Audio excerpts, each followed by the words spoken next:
नमस्कार साथियों, स्वागत है आप सभी लोगों का कैरियर इंडिया एजुकेशन में। विज्ञान यानी सामान्य विज्ञान की इस क्लास में यदि देखा जाए तो जो पटवारी वाले छात्र हैं, जेल प्रहरी, एमपीएसआई, वन आरक्षक, निश्चित रूप से इन पेपरों में ये जो सामान्य विज्ञान का चैप्टर ये आता है। एमपी पुलिस वाले भी इसमें शामिल हैं। इन सभी में सामान्य विज्ञान से महत्वपूर्ण जो प्रश्न है वह इसमें अपन लोग लेके आए हुए हैं। लगभग में 150 प्रश्न या 150 से ज्यादा ही इसमें प्रश्न होंगे।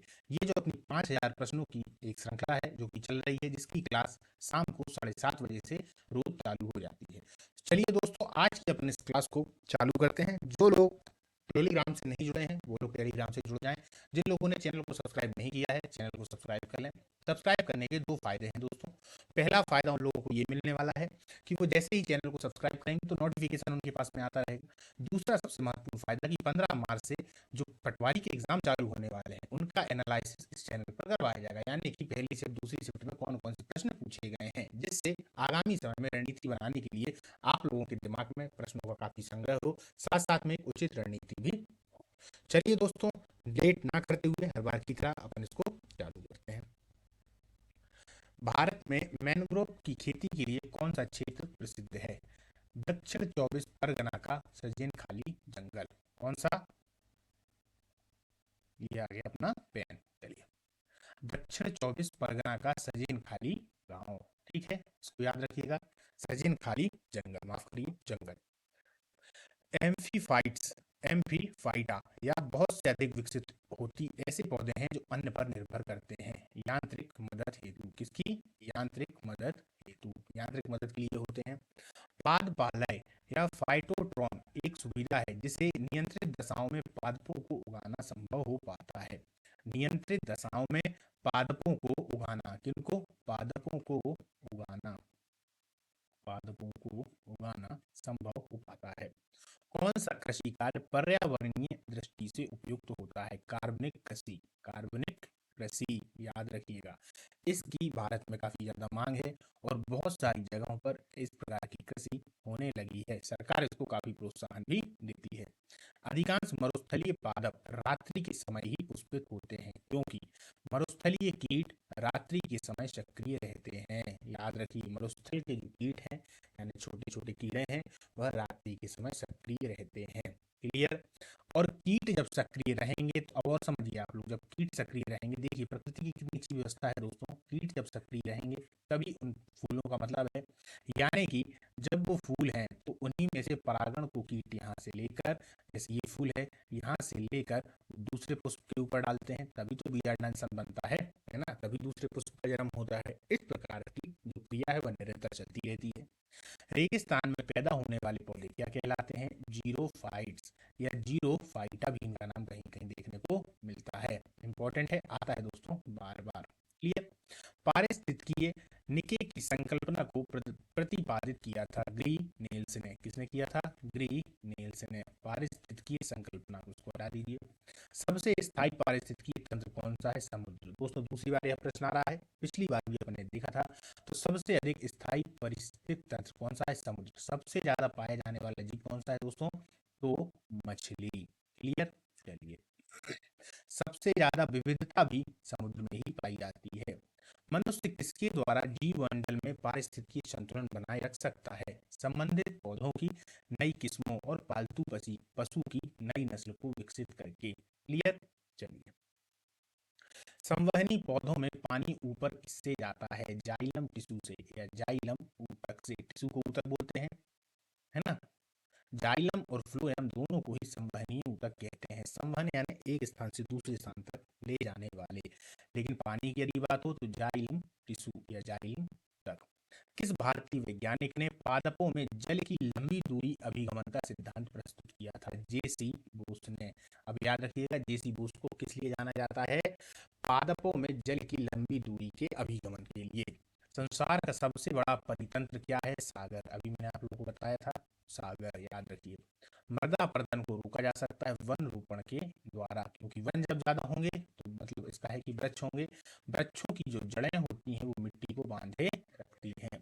जब हम बकरी का मांस खाते हैं तब हम द्वितीयक उपभोक्ता हो जाते हैं। कौन सा उपभोक्ता? द्वितीयक उपभोक्ता। हाइड्रोफाइटा क्या है? एक जलीय पौधा है, एक जलीय पौधा है। दोस्तों कुछ प्रश्न बार बार आ रहे होंगे, ये दरअसल बार बार आ रहे हैं तो इनको आप दोहरा लीजिए, कोई दिक्कत नहीं। मरुद्भिद पौधा कौन सा है? करील। कौन सा है? करील। करील। पर्यावरण के अजैव अवयव के उदाहरण है वायु। ये जो प्रश्न बार बार आ रहे हैं दोस्तों, इनकी प्रकृति बदल जाती है, आंसर तो वही रहता है, पूछने का जो नजरिया है वो बदल जाता है, इसीलिए इनको डाला जाता है ताकि आप लोग अगर अलग प्रकार से भी आ जाए तो कंफ्यूजन में नहीं हो। अब अगर प्रश्न आएगा तो मैं बताऊंगा। देखिए, हाइड्रोपोनिक्स संबंधित है मिट्टी के बिना पौधे की वृद्धि। इसको याद रखिएगा, बहुत आता है ये हाइड्रोपोनिक्स। हाइड्रोपोनिक्स का क्या मतलब है? मिट्टी के बिना पौधों की वृद्धि। खाली जैसे पानी डाल दिया गया उसमें और कुछ उसमें पोषक तत्व डाल दिए गए और यहाँ पर उनकी जड़ें हैं, तो उनकी पौधों की वृद्धि ही होती है हाइड्रोपोनिक्स। सौर ऊर्जा का सबसे बड़ा यौगिकीकरण कौन है? हरे पौधे। कौन है? हरे पौधे। हाइड्रो, हाइड्रो का मतलब अपन जानते ही हैं, एक तरीके से जल के लिए भी अपन उपयोग करते हैं, याद रखिएगा। ये क्या कह रहा है? सौर ऊर्जा का सबसे बड़ा यौगिकीकरण हरे पौधे। क्लियर? पारिस्थितिकी संतुलन बनाए रखने के लिए भारत में वन क्षेत्र कितने अनुपात में होना चाहिए? 33.3% या 33.3%, 33.3%। क्लियर? जीन शब्द का सर्वप्रथम प्रयोग किसने किया था? जोहानसन ने। किसने किया था? जोहानसन ने। किसके द्वारा आनुवांशिकता के विज्ञान को आनुवांशिकी कहा गया है? वाटसन के द्वारा। आनुवांशिकी उत्परिवर्तन होता है क्रोमोसोम में। डीएनए के द्विलिखित प्रारूप को पहली बार किसने प्रस्तावित किया था? वाटसन तथा क्रिक ने। कोशिका की आत्महत्या की थैली किसको कहा जाता है? लाइसोसोम को। किसको कहा जाता है दोस्तों? लाइसोसोम को। लाइसोसोम में पाया जाने वाला वह एंजाइम जिनमें जीव द्रव्य को घुला देने या नष्ट कर देने की क्षमता होती है, उसको क्या कहते हैं? Hydrolytic enzyme. Hydrolytic enzyme. 80% से अधिक सेल कोशिका में पाया जाने वाला पदार्थ जल है। ओ, जो कोशिका होती है, कोशिका में पाया जाने वाला पदार्थ कौन से पाए जाते हैं? OCH, oxygen, carbon, hydrogen, nitrogen. OCHN, ये उसमें मुख्यतः तत्व पाए जाते हैं। पदार्थ में देखा जाए तो बाकी को छोड़कर क्या होता है? जल होता है। किसकी उपस्थिति के कारण किसी पादप कोशिका और पशु कोशिका में अंतर पाया जाता है? कोशिका वृद्धि के कारण। गोल्गी काय का प्रमुख कार्य क्या है? स्त्रावी। क्या है? स्त्रावी। एक काष्ठीय पौधे की आंतरिक छाल का मुख्य कार्य क्या होता है? पत्तियों से पौधों के अन्य भागों को खाद्य परिवहन करना। पत्तियों से पौधों के अन्य भागों को खाद्य परिवहन करना, यानी खाने का यहाँ से वहां करना। किस पादप की को शाकीय भारतीय डॉक्टर कहते हैं? आंवला। आंवला में दोस्तों बहुत गुण पाए जाते हैं, आंवला में बहुत गुण पाए जाते हैं। डॉक्टर लोग भी कहते हैं कि यदि जो व्यक्ति हर एक दिन में 2 दिन में इस तरीके से यदि एक आंवला खा लेता है तो उसको फिर कोई भी रोग नहीं होता। क्लियर? आंवला बहुत ही ज्यादा महत्वपूर्ण है, तो उसके लिए क्या कहा गया है? शाकीय भारतीय डॉक्टर। क्लियर? बायां महाधमनी चाप इनमें दिखाई देता है? स्तनपाइयों में। किनमें? स्तनपाइयों में। स्तनपाइयों में लिटमस प्राप्त होता है एक लाइकेन से। ये भी बहुत बार पूछा जाता है, लिटमस किससे प्राप्त होता है? लाइकेन से। किस फसल में एजोला एनाबीना जैव उर्वरक का प्रयोग किया जाता है? तो चावल में। किसमें किया जाता है दोस्तों? चावल में। किस फसल में एजोला एनाबीना जैव उर्वरक का प्रयोग होगा? चावल में। चिलगोजा किस एक प्रजाति के बीज से प्राप्त होता है? पाइन से। किससे प्राप्त होता है? पाइन से। चलिए, फलीदार पादपों की जड़ों में उपस्थित गांठों में पाए जाने वाले नेत्रजन स्थिरीकरण जीवाणु हैं सहजीवी। क्या है? सहजीवी। ये नेत्रजन नहीं है, यहाँ पर इसको काटते हैं। नाइट्रोजन स्थिरीकरण, नाइट्रोजन। क्लियर? नाइट्रोजन स्थिरीकरण जीवाणु कौन से हैं? सहजीवी। जड़ें धनात्मक धनात्मक भूभाव्यानुवर्तन होती हैं अधिकांशतः। कैसी होती हैं? अधिकांशतः। अधिकांशतः जड़ें कैसी होती हैं? धनात्मक भूभाव्यानुवर्तन। पेड़ों की पत्तियों में पाया जाने वाला हरा पदार्थ क्या कहलाता है? निश्चित रूप से क्लोरोफिल पाया जाता है। क्लोरोफिल, ऐसा प्रश्न आता है कि क्लोरोफिल के अणु में कौन सा तत्व होता है? मैग्नीशियम। याद रखिएगा, मैग्नीशियम के अणु में कौन सा तत्व होता है? मैग्नीशियम। इसके अलावा क्लोरोफिल किसमें पाया जाता है? हरित लवक में पाया जाता है क्लोरोफिल, है ना। और डीएनए में भी क्लोरोफिल हरित लवक में यह पाया जाता है, याद रखिएगा। क्लियर? प्रकाश संश्लेषण की क्रिया उत्पन्न होती है CO2, पानी और क्लोरोफिल से। प्रकाश संश्लेषण कब होगा? CO2 भी है, पानी भी है और क्लोरोफिल है। प्रयोगशाला में सर्वप्रथम DNA का संश्लेषण किसने किया था? खुराना ने। किसने किया था दोस्तों? खुराना ने। प्राकृतिक उत्पाद को प्रतिस्थापित किया, वह कौन थे? क्लोरोक्विन। कौन थे दोस्तों? क्लोरोक्विन। प्राकृतिक उत्पाद को प्रतिस्थापित किसने किया था? क्लोरोक्विन ने। कौन सी फसल मृदा को नाइट्रोजन से भरपूर कर देती है? मटर। मटर की फसल मृदा को नाइट्रोजन से भरपूर कर देती है। जो मटर के पौधे होते हैं दोस्तों, वहाँ की जो जमीन होती है वो इसीलिए उपजाऊ होती है। किस पेड़ की छाल मसाले को नाइट्रोजन से भरपूर कर देती है? तो दालचीनी की। किसकी? दालचीनी की। चंदन के पेड़ को क्या माना जाता है? आंशिक मूल परजीवी। ये भी प्रश्न दूसरी बार आया हुआ है दोस्तों। क्या कहते हैं इसको? आंशिक मूल परजीवी। नर पुष्प और स्त्री पुष्प दोनों को जन्म देने वाले पादप क्या कहलाते हैं? उभयलिंगी या उभयलिंगाश्रयी। उभयलिंगाश्रयी। उभय का मतलब होता है दोनों, ये याद रखिएगा। हिंदी में मैंने आप लोगों को एक बार बताया था, समोच्चारित शब्दों में।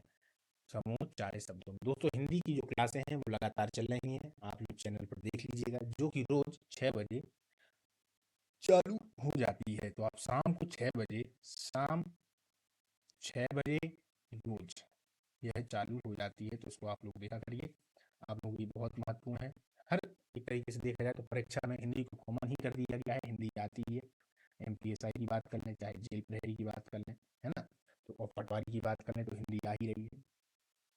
पत्ती के लाल, नारंगी और पीले रंग के कारण होता है।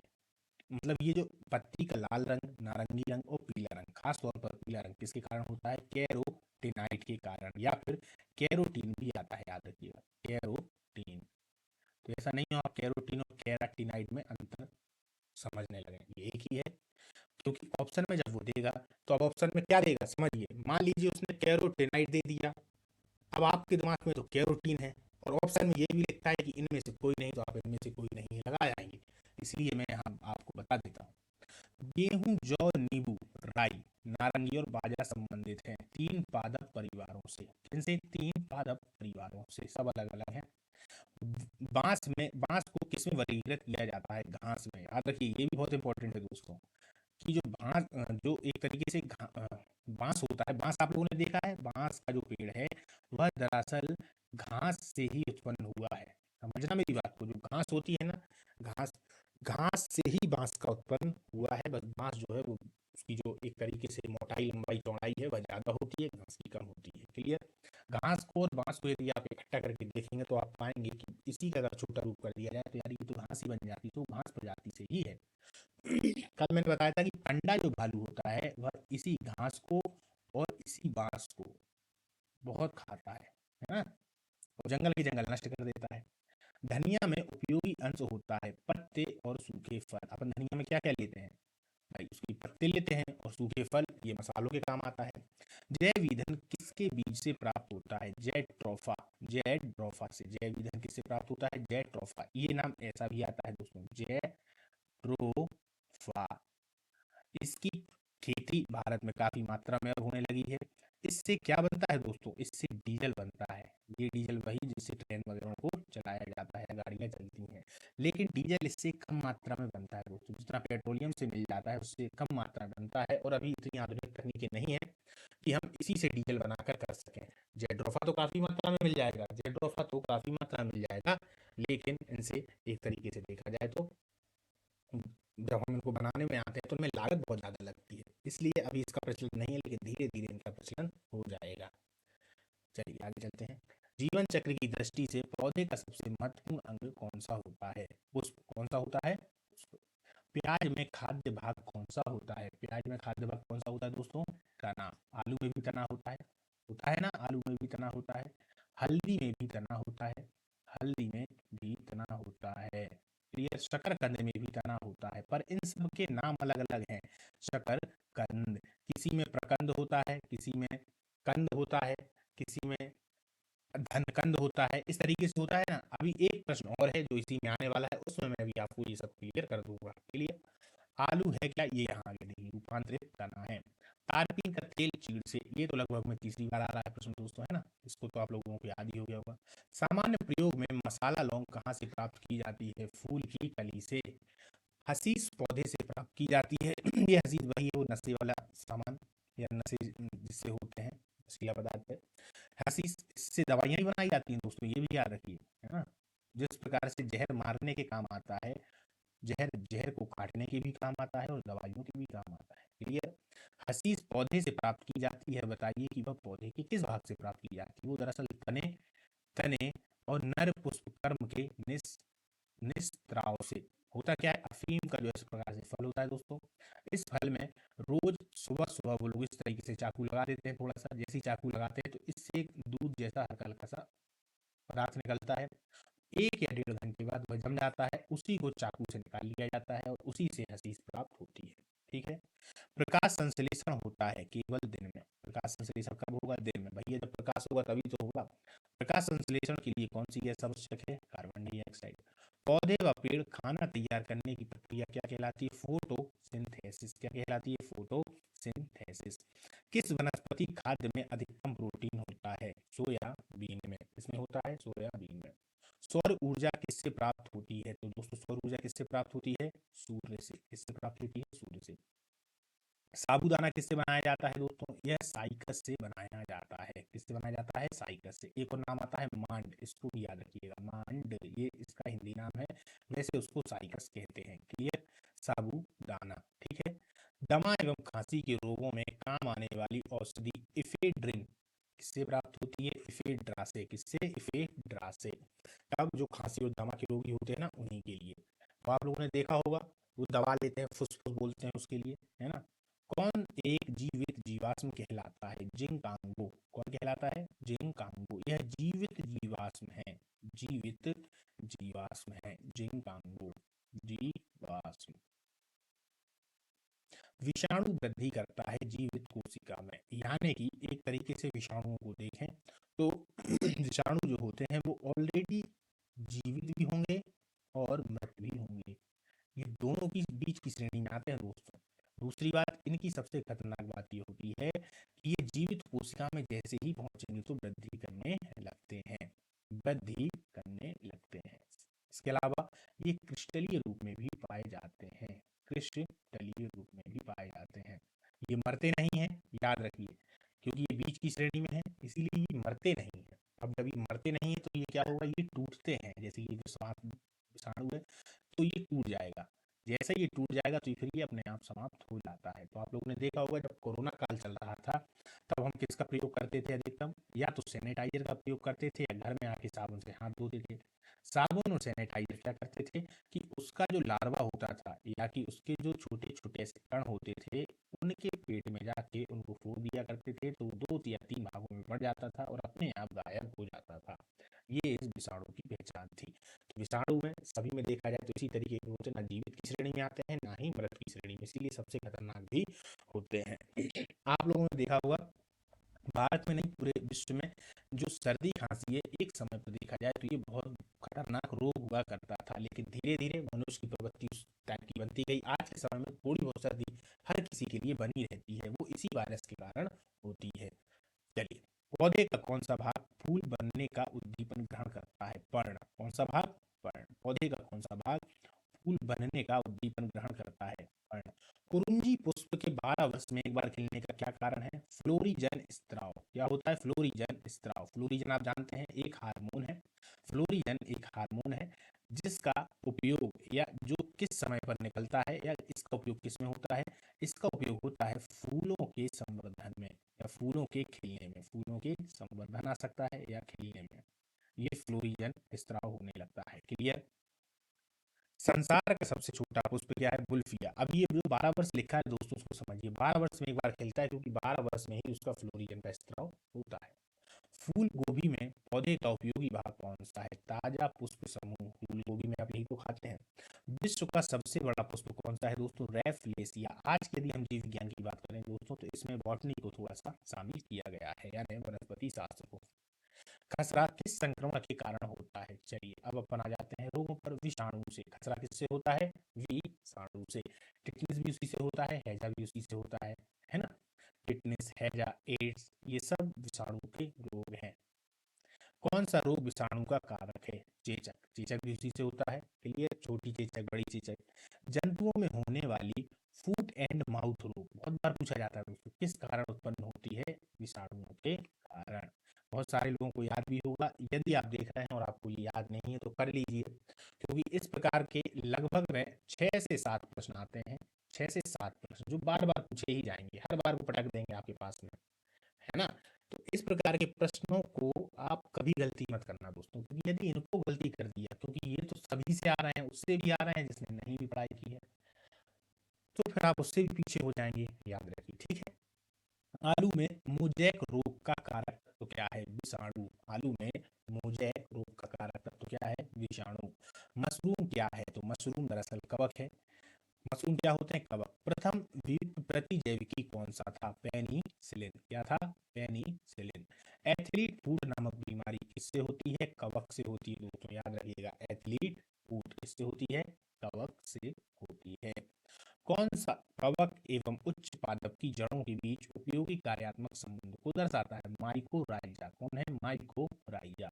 लाइकेन जिन दो वर्गों के पौधों से मिलकर बनता है वे कौन कौन से हैं? कवक और शैवाल। लाइकेन को हम क्या क्या जानते हैं? कवक भी है और शैवाल भी है। लिटमस अम्ल क्षार सूचक प्राप्त होता है लाइकेन से। ये अपने अभी देखा था कि लिटमस किससे प्राप्त होता है दोस्तों? तो लिटमस लाइकेन से ही प्राप्त होता है। इसके ऊपर वाला प्रश्न बहुत इंपॉर्टेंट है दोस्तों। लाइकेन जिन दो वर्ग के पौधों से मिलकर बनता है वो दोनों होते हैं कवक भी और शैवाल भी। प्रशीतन खाद्य परीक्षण में मदद करता है। क्या करेगा मदद? जैव रासायनिक अभिक्रिया की दर को कम कर देता है। प्रशीतक। प्रशीतक यानी दोस्तों कोई अलग चीज है क्या? अरे भैया फ्रिज, फ्रिज को ही प्रशीतक कहा जाता है। वह क्या करता है? खाद्य परीक्षण में मदद करेगा। परिरक्षण में समझिए, परिरक्षण का मतलब है उसको बचाना जीवाणुओं से। किस प्रकार बचाता है? कि जीव जो होते हैं, जीवाणुओं की बात कर ली जाए, यानी बैक्टीरिया जो होते हैं, छोटे छोटे से बैक्टीरिया जो होते हैं, वो जैसे मान लीजिए खाने में कब आते हैं? जब उनको अनुकूल परिस्थितियां मिल जाएं, यानी कि जिस माहौल में आप हैं उसी माहौल में वो भी हों, तो अपने आप वो खाने को बेकार कर देंगे, यानी कि वो बढ़ जाएंगे, उसमें पनपने लगेंगे। होते तो हमेशा हैं, लेकिन जब ज़्यादा मात्रा हो जाती है तो वो चीज़ खराब हो जाती है। प्रशीतक क्या करता है? जो फ्रिज है, फ्रिज क्या करेगा? या तो फ्रिज में सबसे ज़्यादा ठंडी होगी, या फिर खाने को हम गर्म करते हैं तो बाहर निकालते हैं, तो जब ज़्यादा ठंडी हो या ज़्यादा गर्म हो, ये दो कंडीशन ऐसी होती हैं कि उनके जो जीव हैं उसमें छोटे छोटे, उनके हिसाब से अनुकूल परिस्थितियाँ नहीं बन पाती, तो वो लोग 1 से 2, 2 से 3, 3 से 4 इस तरीके से नहीं हो पाते और वहीं के वहीं मरते रहते हैं, इसलिए खाना खराब नहीं होता। चलिए आगे चलते हैं, समझ में आ गया होगा। जैव निम्नीकृत अपशिष्ट को किसकी सहायता से उपयोगी पदार्थ के रूप में रूपांतरित किया जा सकता है? तो जीवाणुओं से। किससे? जीवाणुओं से। किसके द्वारा दूध खट्टा होता है? जीवाणु से। दूध के दही के रूप में जमने का कारण? लैक्टोबैसिलस जीवाणु। इसको यदि आप देख लेंगे तो खाना नहीं खाएंगे दोस्तों। फिर आईवी के द्वारा होने वाला रोग? एड्स। HIV है दोस्तों, यहाँ याद रखिएगा, HIV। एड्स वायरस क्या होता है? एक सूची RNA। क्या होता है? एक सूची RNA। एड्स का कारण क्या है? वायरस। HIV का फुल फॉर्म क्या है दोस्तों? Human immunodeficiency virus. Immunodeficiency virus. AIDS फैलता किससे है? शारीरिक संपर्क से। सबसे ज्यादा दोस्तों एड्स के जो मरीज हैं वह कहाँ पाए जाते हैं? अगर देखा जाए तो दक्षिण अफ्रीका में। कहाँ पाए जाते हैं?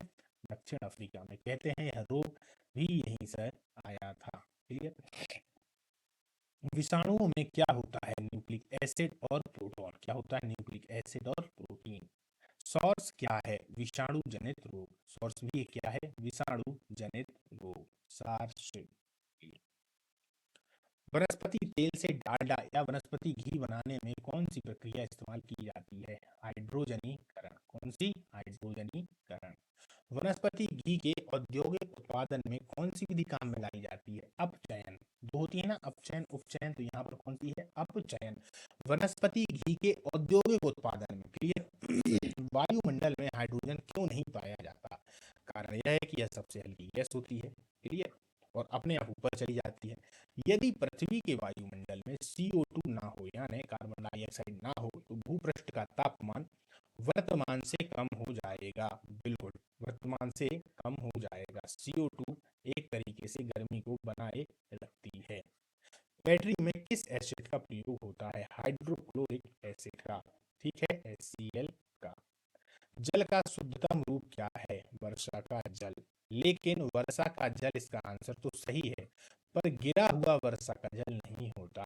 यानी कि जो पृथ्वी पर आ गया है, क्योंकि पृथ्वी पर आते समय बीच में उसको CO से लड़ना पड़ा, उसको O3 से लड़ना पड़ा। यानी कि CO यानी कार्बन मोनोऑक्साइड, O3 और भी बहुत सारी वायु के संपर्क में जैसे ही आता है तब वह शुद्ध नहीं रह जाता।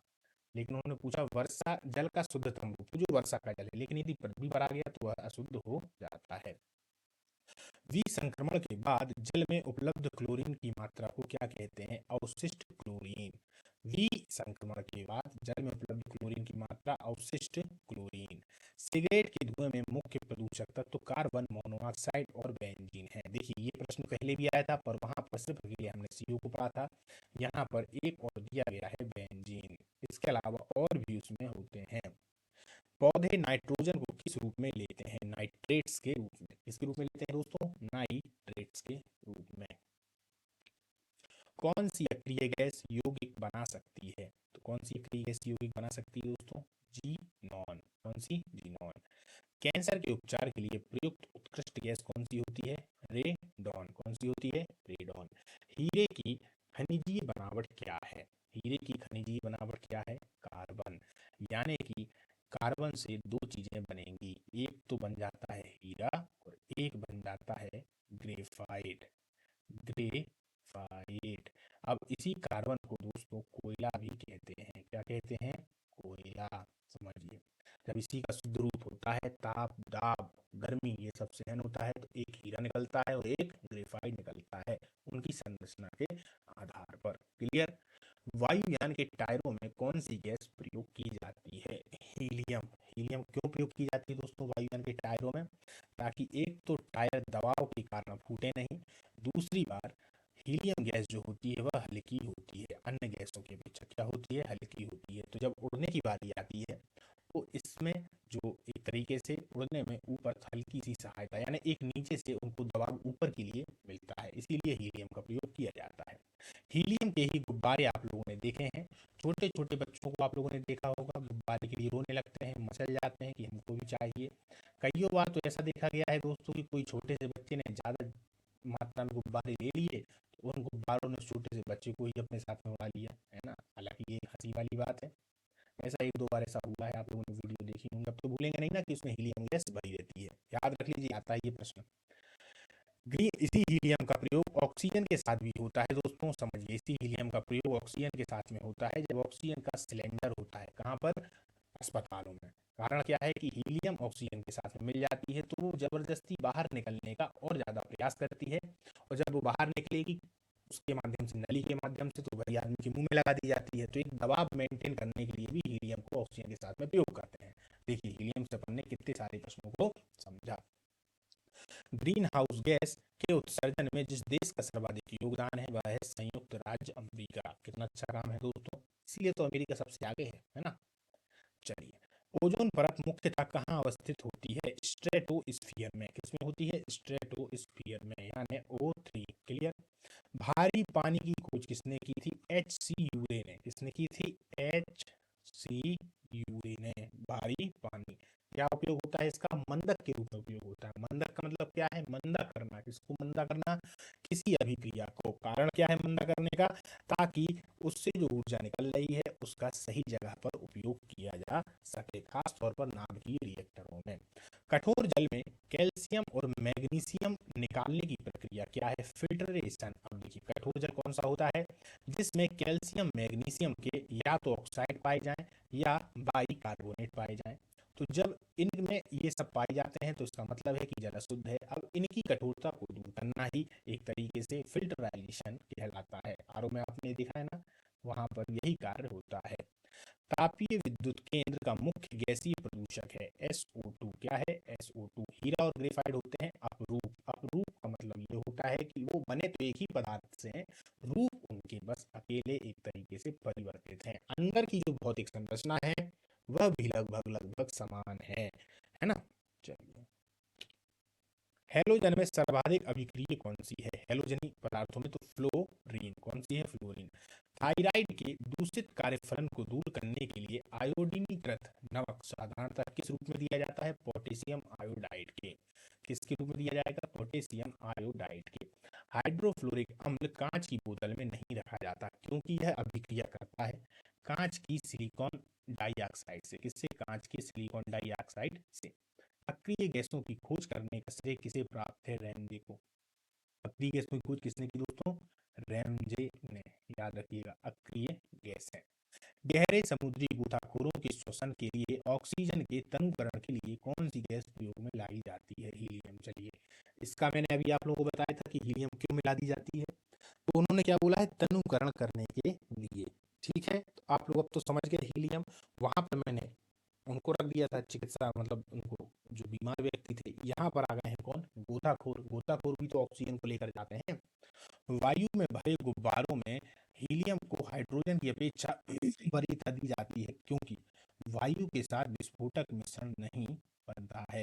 देखिए, वायु में भरे गुब्बारों में हीलियम को, किसको? हीलियम को हाइड्रोजन की अपेक्षा वरीयता दी जाती है क्योंकि वायु के साथ विस्फोटक मिश्रण नहीं बनता। क्लियर।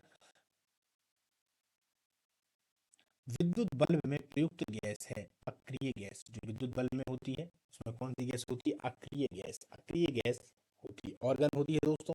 क्यों ऑर्गन होती है? यदि क्रियाशील वाली गैस हमने उसमें भर दी तो वैसे भी उसमें अगर देखा जाए तो जो तंतु जलता है, अगर वो जलेगा तो कहीं ना कहीं बर्फ फूट सकता है। इसीलिए उसमें अक्रिय गैस भरी जाती है, यानी कि उसमें ऐसी गैस भरी जाएगी जो कि वो जो तंतु जो जल रहा है ना, उससे क्रिया ना हो सके। वो जलता भी दोस्तों इसी कारण से है क्योंकि अन्य गैस वहां पर नहीं है। क्लियर। यदि हम उसको बाहर जलाने का प्रयास करेंगे तो वह नहीं जलेगा। वायु में कौन सी नोबल गैस नहीं होती? रेडॉन। रेडॉन, यह नोबल गैस वायु में नहीं होती। कौन सी गैस वायुमंडल में अम्लीय वर्षा की उत्पत्ति के लिए उत्तरदायी है? SO2। कौन सी है? SO2। जैसे मैंने आपको बताया कि वर्षा का जल होता तो दोस्तों शुद्ध है, पर यह जब आएगा कहाँ पर? नीचे की तरफ, तो ये बीच में रास्ते में उनको SO2 मिल जाएंगे। अब SO2 जब मिल गए तो घुल मिल गए, तो इसीलिए वह शुद्ध भी हो गया और अम्लीय वर्षा हो गई। वायु में किसकी अधिकता होने पर पेड़ों की पत्तियां काली होकर गिर जाती हैं? अम्लीयता हो गई ना, इसी SO2 के कारण। सल्फर डाइऑक्साइड इसको बोलते हैं दोस्तों, क्या बोलते हैं? Sulphur dioxide. चलिए, एक शुष्क सेल में किसका इलेक्ट्रोलाइट्स की तरह इस्तेमाल होता है? मैग्नीशियम क्लोराइड एवं जिंक क्लोराइड का।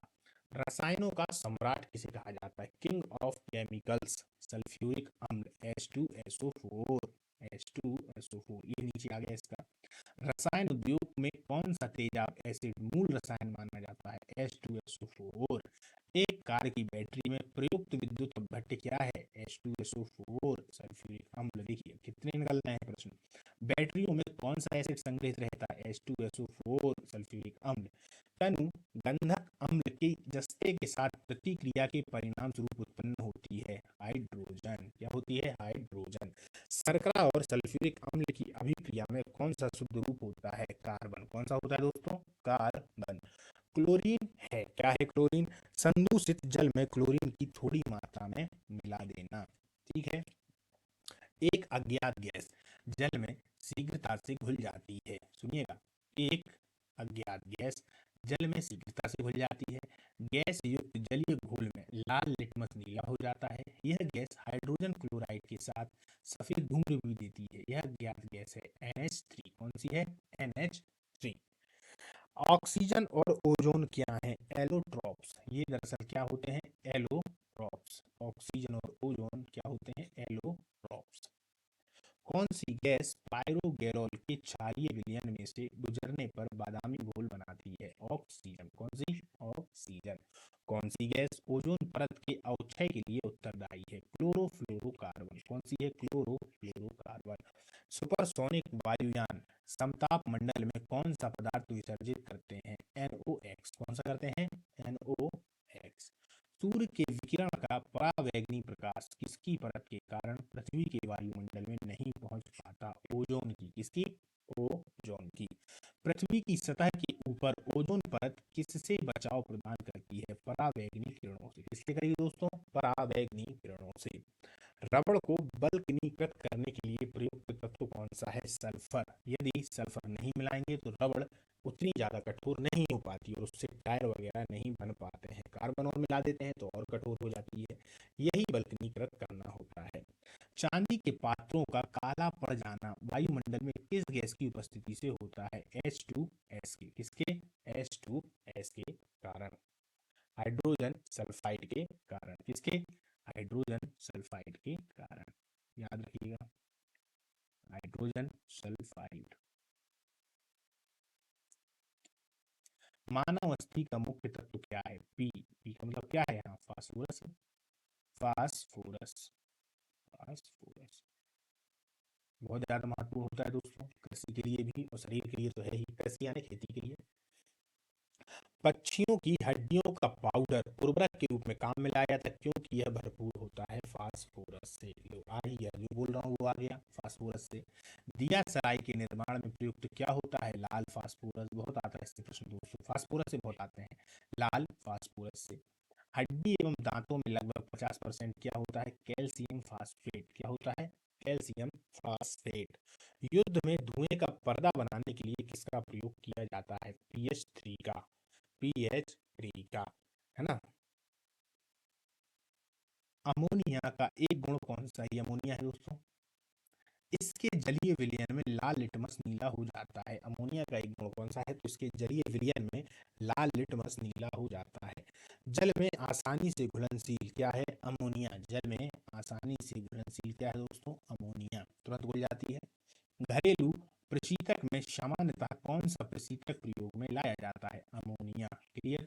अश्रु गैस क्या है? Tear gas. एक तरीके से अमोनिया ही है। इस गैस का जो एक अलग नाम है वो आप लोग कमेंट बॉक्स में बताइएगा। पीतल के बर्तन की कलाई करते समय गर्म बर्तन की सफाई के लिए प्रयोग में किया जाने वाला अमोनियम क्लोराइड चूर्ण से निकलने वाला धुआं क्या होता है? अमोनिया और हाइड्रोक्लोरिक एसिड। Hydrochloric acid. प्रकाश रसायनी धूम कोहरा बनने के समय कौन सी गैस उत्पन्न होती है? नाइट्रोजन के ऑक्साइड। क्या होंगे? नाइट्रोजन के ऑक्साइड। तड़ित के कारण कौन सी प्रतिक्रिया होती है? जब तड़ित होता है तब कौन सी प्रतिक्रिया होती है दोस्तों? नाइट्रोजन एवं ऑक्सीजन की प्रतिक्रिया से नाइट्रोजन के ऑक्साइड बनते हैं। एक सामान्य वायुमंडलीय गैस प्रदूषक को उस समय बहुत उपयोगी पाया गया जब वह शरीर की कोशिकाओं में उत्पन्न होता है। इससे हृदय रोग की चिकित्सा होती है और इससे आश्चर्यजनक ड्रग वियाग्रा विकसित हुआ। इसकी खोज पर वैज्ञानिकों को 1998 का औषधि विज्ञान में नोबेल पुरस्कार भी प्राप्त हुआ। यह कौन सी गैस है? यह है नाइट्रिक एसिड। इस कथन को फिर से पढ़ते हैं। एक सामान्य वायुमंडलीय गैसीय प्रदूषक को उस समय बहुत उपयोगी पाया गया जब वह शरीर की कोशिकाओं में उत्पन्न होता है। इससे हृदय रोग की चिकित्सा होती है। हृदय रोग की चिकित्सा होती है। इससे आश्चर्यजनक ड्रग वियाग्रा विकसित हुआ। इसकी खोज पर वैज्ञानिकों को 1998 का औषधि विज्ञान का नोबेल पुरस्कार प्राप्त हुआ है। कौन सी गैस है? Nitric oxide. डॉक्टरों के द्वारा एनेस्थीसिया के रूप में प्रयोग होने वाली हास्य गैस कौन सी है? Nitrous oxide. नाइट्रस ऑक्साइड, इसको हंसने वाली गैस भी कहते हैं। अम्लीय वर्षा का क्या कारण है? अब ये दो कारण आ गए दोस्तों, एक तो NO2 भी है और SO2 भी है। नाइट्रोजन के ऑक्साइड और सल्फर के ऑक्साइड। किस कारण से स्टोन कैंसर होता है? अम्ल वर्षा के कारण स्टोन कैंसर होता है। किस कारण? अम्ल वर्षा के कारण। गोताखोर सांस लेने के लिए किन गैसों के मिश्रण का उपयोग करते हैं? ऑक्सीजन और हीलियम का भी अपन लोगों ने पढ़ा इसके बारे में। दमा यानी अस्थमा के जो रोगी हैं वायु के स्थान पर क्या दी जाती है? Helium plus oxygen. Helium plus oxygen. देखिए इस प्रकार से भी घुमाकर आ सकता है। हमको पता है कि जो दमा के रोगी हैं या जो भी नॉर्मल सीरियस कंडीशन में आ जाते हैं तो सांस लेने में दिक्कत आती है तो ऑक्सीजन डाल दी जाती है, उनके मुंह में लगा दी जाती है। वो घुमाकर आपको दे दिया प्रश्न कि उसमें अगर उसने ऐसा बोल दिया कि He+O2 और एक जगह ऑप्शन में O2 भी देगा, वो याद रखिएगा। अब आप सोचेंगे यार ऑक्सीजन ही तो दी जाती है, हीलियम कहाँ दी जाती है? गलत कराएंगे। इसीलिए हीलियम के साथ में मिलाकर ऑक्सीजन दी जाती है ताकि उसका दबाव मेंटेन रहे। अस्पताल में कृत्रिम सांस के लिए प्रयुक्त ऑक्सीजन किन गैसों का मिश्रण है? ऑक्सीजन एवं हीलियम। अब अब जो लोग इसको देख रहे होंगे उनसे तो ये गलती होने वाला नहीं है। चलिए आगे चलते हैं। किसकी उपस्थिति के कारण चूने का पानी वायु में रखने पर दूधिया हो जाता है? Carbon dioxide. किसके? Carbon dioxide. सूखी बर्फ क्या है? सूखी बर्फ दरअसल दोस्तों क्या होती है? ठोस कार्बन डाइऑक्साइड। याद रखिएगा, उसी को सूखी बर्फ कहते हैं। गेहूं के आटे में ईस्ट मिलाकर डबल रोटी बनाने से स्पंजी तथा कोमल हो जाती है, क्योंकि उत्पन्न CO2 रोटी को स्पंजी बना देती है। सूखी बर्फ यानी नहीं समझे दोस्तों? आप लोग समझिए, जो आप लोगों ने बर्फें वहां देखी होंगी, कहाँ पर? ध्रुवीय प्रदेशों में, या या फिर ऐसी जगह जहाँ जहाँ पर शिमला वगैरह हुआ, तो वो जो बर्फ होती है ना, जो बर्फ आप लोगों को रास्ते में दिखाई देती है, वो दरअसल कार्बन डाइऑक्साइड ही होती है, याद रखिएगा। लेकिन जमने के बाद वो नीचे बिक जाती है। कौन सी गैस पौधा घर प्रभाव पर ज्यादा असर डालती है? Carbon dioxide. कौन सी? Carbon dioxide. ग्लोबल वार्मिंग के लिए उत्तरदायी गैस कौन सी है दोस्तों? तो भी CO2 है, कार्बन डाइऑक्साइड। संगणकों के आईसी चिप यानी कंप्यूटर्स के आईसी चिप बनाए जाते हैं सिलिकॉन से, ये तो आप लोगों को अच्छे से पता है। क्वार्ट्ज किससे बनते हैं? ये बनते हैं कैल्शियम सिलिकेट से। क्वार्ट्ज किससे बनते हैं? कैल्शियम सिलिकेट से। विभिन्न प्रकार के कांच निर्माण में प्रयुक्त होने वाला मुख्य घटक कौन सा है? तो सिलिका। सिलिका बहुत ज्यादा उपयोग में आता है दोस्तों, याद रखिएगा, कांच के निर्माण में। क्लियर? वायुमंडल में हवा सबसे प्रचुर घटक है नाइट्रोजन। क्या है? नाइट्रोजन। क्रायोजेनिक द्रव्य है द्रव नाइट्रोजन। क्रायोजेनिक द्रव्य क्या है? द्रव नाइट्रोजन है। क्रायोजेनिक द्रव क्या है? द्रव नाइट्रोजन। माने बहुत अधिक ठंडा किया गया है इसको, बहुत अधिक ठंडा किया गया है, यही क्रायोजेनिक द्रव होता है। यह जो नाइट्रोजन होती है जिसको बहुत ज्यादा ठंडा किया जाता है दोस्तों, ये एकदम धुएं जैसी होगी। कैसी होगी? धुएं जैसी होगी। आकाश में बिजली चमकने पर कौन सी गैस उत्पन्न होती है? NO। कौन सी होती है? NO। डीओ कार्बन डेटिंग से किसका निर्धारण होता है? जीवाश्मों की आयु का। किसका होता है दोस्तों? जीवाश्म की आयु का। कच्ची चीनी को रंग विहीन करने हेतु प्रयोग किया जाता है एनिमल चारकोल। क्या किया जाता है? Animal charcoal. भूरा कोयला किसको कहेंगे? लिग्नाइट को। भूरा कोयला क्या होता है? लिग्नाइट। मुलायम कोयले को किस नाम से जाने जाते हैं? बिटुमिनस कोयला आता है दोस्तों। सामान्य किस्म का कोयला क्या है? यही बिटुमिनस कोयला। उच्च कोटि का कोयला कौन सा है? तो एंथ्रीसाइट कोयला। 4 प्रकार पाए जाते हैं, है ना। देखिए, कार्बन मोनोऑक्साइड से कितने प्रश्न बन गए। वाहन से निकलने वाली प्रदूषित गैस मुख्यतः क्या है? Carbon monoxide. कौन सी गैस वायु की सबसे अधिक प्रदूषित करती है? Carbon monoxide. कौन सी गैस प्रकाश संश्लेषण के लिए आवश्यक है? Carbon dioxide. प्रकाश संश्लेषण में पौधों के द्वारा कौन सी गैस उपयोग की जाती है? Carbon dioxide. क्लियर? 4 प्रश्न यहाँ से निकले। रात को पेड़ के नीचे सोने की सलाह नहीं दी जाती, क्योंकि तब इससे कार्बन डाइऑक्साइड का मोचन होता है। 2 पेड़ ऐसे होते हैं जो ऑक्सीजन का ही मोचन करते हैं। कौन कौन से होते हैं दोस्तों? एक तो पीपल होता है और एक नीम होता है। पीपल और नीम, ये 2 ऐसे होते हैं जो ऑक्सीजन को छोड़ते हैं, रात में भी और दिन में भी। तो इनके नीचे आप सो सकते हैं। इसके अलावा नीम पर एक प्रश्न और पूछा जाता है कि ऐसा कौन सा पेड़ होता है जो वायु में प्रदूषण को भी रोकने का काम करता है, या उनकी जो पत्तियां होती हैं तो वह भी नीम की पत्तियां होती हैं। आप देखिएगा दोस्तों, जहां पर नीम का पेड़ होगा, यदि उसके बगल में कोई और भी पेड़ है, तो नीम की जो पत्तियां हैं उनको देखोगे तो उनमें धूल ज्यादा लगी रहेगी बगल वाले पेड़ की पत्तियों की अपेक्षा। ये जो पत्तियां हैं तो जो धूल होती है उसको अपने उसमें सोख लेती हैं, चिपक जाती हैं उनमें। क्लियर? तो इसीलिए नीम के पत्ते भी या नीम के जो पेड़ होते हैं वो सड़कों के किनारे अक्सर आप लोगों ने देखे होंगे कि लगाए जाते हैं, है ना। चलिए, आग बुझाने के काम भी CO2 ही आती है। चलिए, पास आती हुई रेलगाड़ी की सीटी की, अब ये फिजिक्स के प्रश्न हैं दोस्तों। पास आती हुई रेलगाड़ी की सीटी की आवृत्ति या तीक्ष्णता बढ़ती जाती है, ऐसा किस घटने के कारण होता है? डापलर प्रभाव के कारण। डापलर प्रभाव को यदि देखना है तो आप अपने गांव में चले जाइएगा, कोई भी जंगल हो या कोई भी नदी हो जो कि आपसे काफी दूर पर है, वहां पर आप आवाज देंगे तो आपकी आवाज 3 4 5 बार सुनाई देगी। यही डॉपलर प्रभाव कहलाता है।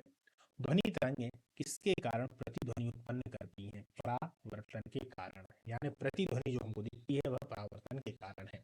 स्टेथोस्कोप ध्वनि के किस सिद्धांत पर कार्य करता है? परावर्तन की। प्रतिध्वनि तरंगों के कारण क्या उत्पन्न होता है? परावर्तन। सोनार अधिकांशतः प्रयोग में लाया जाता है नौ संचालकों के द्वारा। सोनार किसके प्रयोग में लाया जाता है? नौ संचालक यानी कि जो जहाज वगैरह को चलाते हैं या नाव को चलाते हैं उनके द्वारा लाता है। सोनार का उपयोग क्या होता है? इसका प्रयोग रडार की तरह ही होता है दोस्तों। बस रडार का जो प्रयोग होगा वो वायु में ऊपर से आती हुई कोई भी, जैसे कोई हवाई जहाज है या कोई अन्य ऐसा है जो हमला करने के उसमें है या दुश्मन को पहचानने के लिए रडार का उपयोग किया जाएगा। सोनार का प्रयोग समुद्र के अंदर किया जाता है। दोनों एक ही क्रिया पर काम करते हैं, यानी कि जो परावैंगनिक किरणें वगैरह होंगी, जो एक तरीके से रडार में परावैंगनिक किरणों के माध्यम से या जो ध्वनि होती है, ध्वनि के माध्यम से उनको समझ लेते हैं कि कितनी दूर पर अभी हवाई जहाज है या कितनी दूर पर नीचे समुद्र के अंदर समझ में आ जाता है कि कितनी दूर पर ध्वनि जाएगी, वहां से टकरा कर फिर वापस आएगी, तो वो समझ जाता है कि यार अभी 4 किलोमीटर के बाद चट्टान है, हमको उस तरीके से मुड़ना है। क्लियर? चलिए, एक जेट वायुयान 2 मैक के वेग से हवा में उड़ रहा है। जब ध्वनि का वेग 332 मीटर पर सेकंड है तो वायुयान की चाल कितनी होगी? 664 मीटर पर सेकंड, उसका 2 गुना कर दिया है। क्लियर? कितनी शानदार बात बोला। जेट वायुयान 2 मैक के वेग के हवा से उड़ रहा है और ध्वनि का वेग 332 मीटर है, तो वायुयान की चाल कितनी होगी? क्योंकि यह 2 मैक कर दो चाहे 3 मैक कर दो, उसका मतलब होता है उसका 2 गुना, तो उन्होंने 332 का 2 गुना कर दिया, तो 664 मीटर पर सेकंड हो गया वायुयान। लगभग 20 डिग्री सेंटीग्रेड के तापक्रम पर किस माध्यम में ध्वनि की गति अधिकतम होगी? तो लोहा में सर्वाधिक ध्वनि की गति होती है। चलिए, एक जैव पद्धति जिसमें पराश्रव्य ध्वनि का उपयोग किया जाता है, सोनोग्राफी। इसी में पराश्रव्य ध्वनि का प्रयोग किया जाता है दोस्तों, किसमें? सोनोग्राफी में। कौन सी तरंगें शून्य में संचरण नहीं कर सकती? ध्वनि तरंगें। ध्वनि तरंगों शून्य में नहीं कर पाएंगी, इसीलिए तो स्पेस में जैसे यदि आप चले जाएं, कहाँ? स्पेस में यानी अंतरिक्ष में, तो एक व्यक्ति दूसरे से यदि बात करता है तो बात ही सुनाई नहीं देती, क्योंकि ध्वनि के लिए माध्यम की आवश्यकता होती है। ध्वनि के लिए माध्यम की आवश्यकता होती है। लगभग 20 डिग्री सेल्सियस के तापमान पर किस माध्यम में ध्वनि की गति अधिकतम रहेगी? तो लोहा में। किसमें रहेगी दोस्तों? एक मिनट रुकिएगा दोस्तों।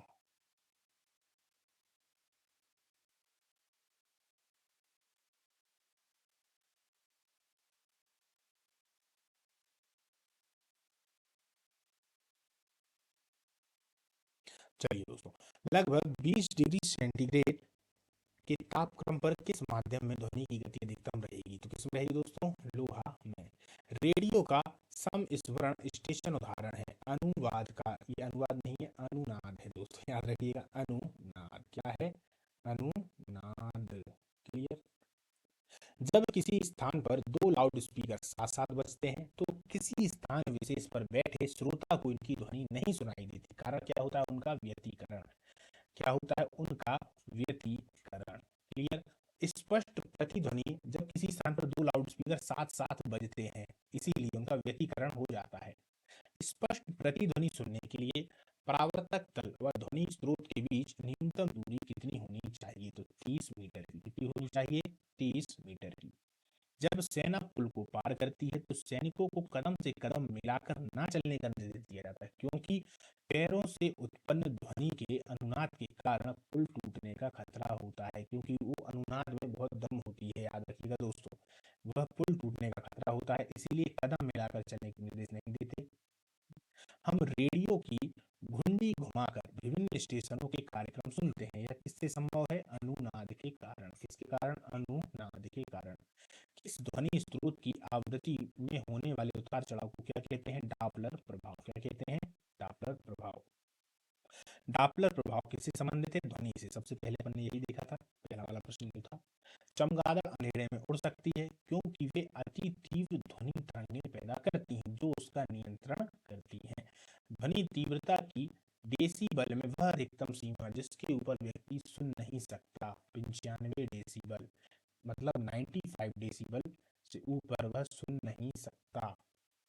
पराश्रव्य तरंगें मनुष्य के द्वारा नहीं सुनी जा सकती।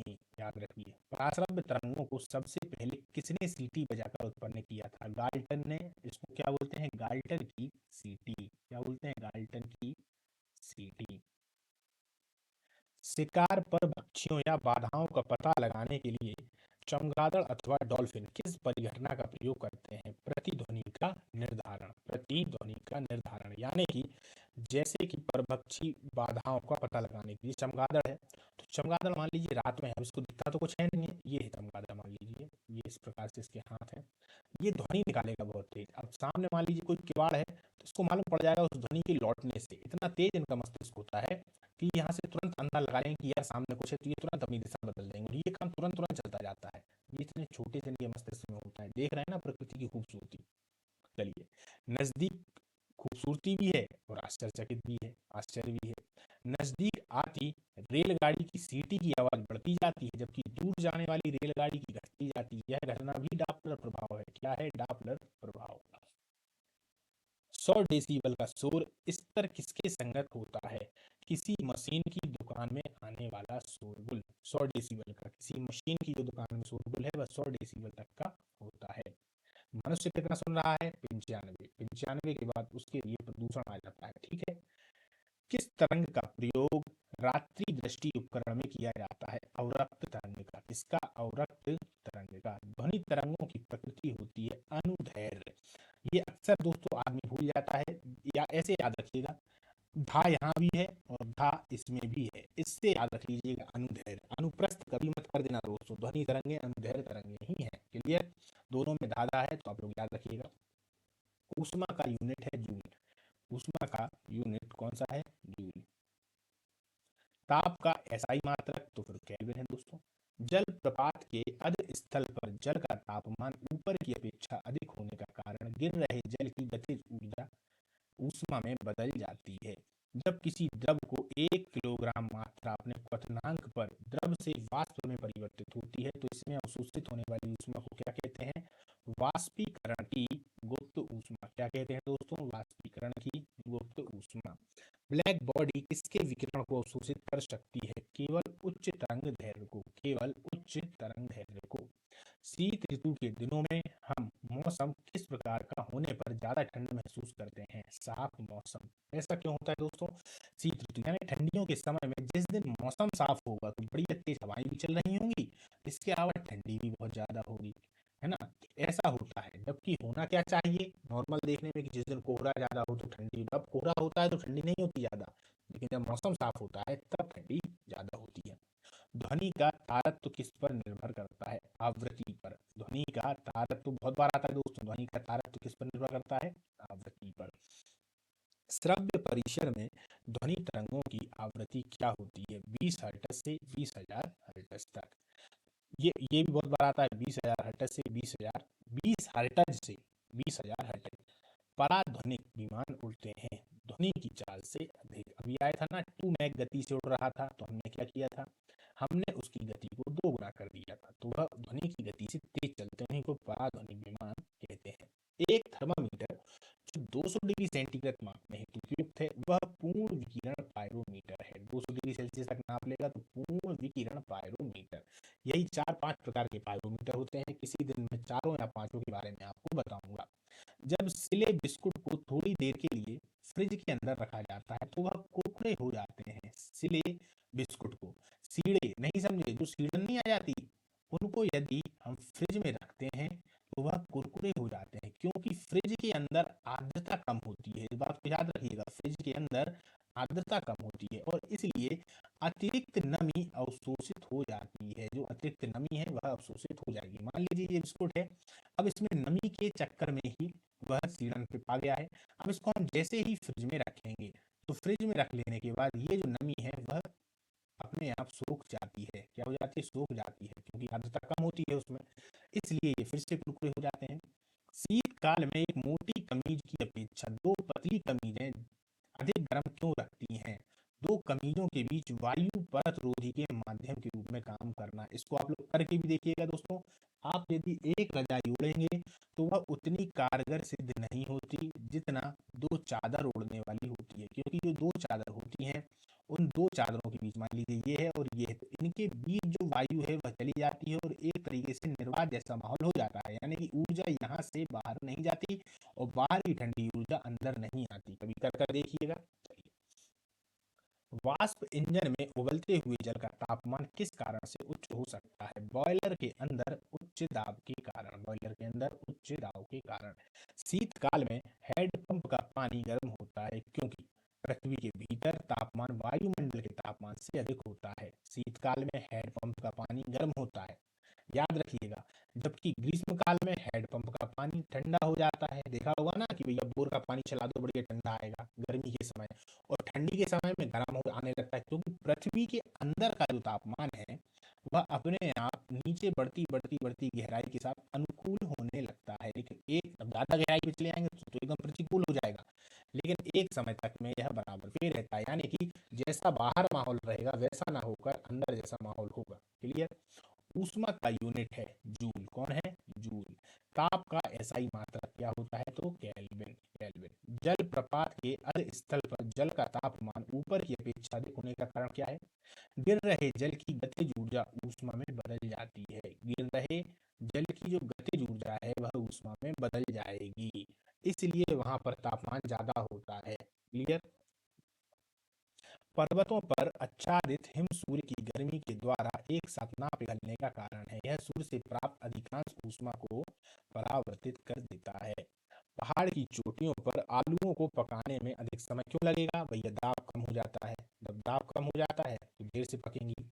तेज हवा वाली रात्रि में ओस नहीं बनती, क्योंकि वाष्पीकरण की दर तेज होती है, इसलिए ओस बनती ही नहीं। ठोस कपूर से कपूर वाष्प बनने की प्रक्रिया क्या है? ऊर्ध्वपातन। इसको गलत मत करना, आता है बार बार। 0 डिग्री सेल्सियस पर जल और बर्फ क्रिस्टल साम्य अवस्था में होते हैं। जब इसे प्रणाली पर दाब प्रयुक्त किया जाता है तब बर्फ का अधिक भाग जल बन जाता है। मिट्टी के घड़े में किस क्रिया के कारण जल ठंडा रहता है? वाष्पीकरण के कारण। किसके कारण? वाष्पीकरण के कारण। 0 डिग्री सेल्सियस पर एक गिलास का पानी बर्फ में नहीं बदलता, इसका क्या कारण है? 0 डिग्री सेल्सियस पर एक गिलास का पानी बर्फ में नहीं बदलता।